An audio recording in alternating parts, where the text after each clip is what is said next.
This poem is called Really Depressing Poem.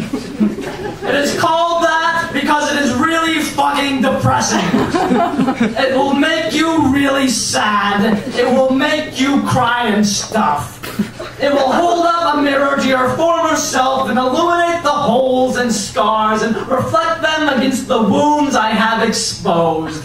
Yeah, it's gonna be some pretty depressing shit. At least I hope so. See, sadness is an emotion I've never been able to fully master. Avoiding it like the plague has become the norm. Trading boxes of tissues for foghorns and whoopee cushions. Hoping that if I'm loud and funny enough, maybe you will ignore my flaws. Maybe you won't look too deep. Too deep. Look too deep and see the sad but determined face of a 4-year-old kid who can't stop talking but just can't be understood.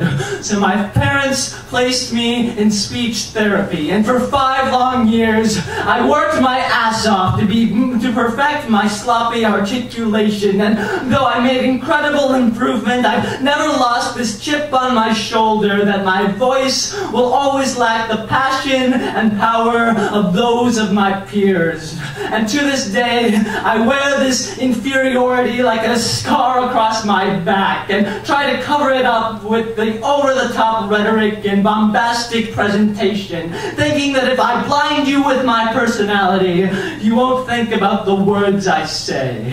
This poem is called Really Depressing Poem, but it shouldn't be called that at all. This poem should be called The Poem of Emotions I Wish I Could Express, but I don't know how. This poem should be called My Poem of Excuses. This poem should be called The Poem That You Should Have Written, because you probably could have articulated it a lot better than I did.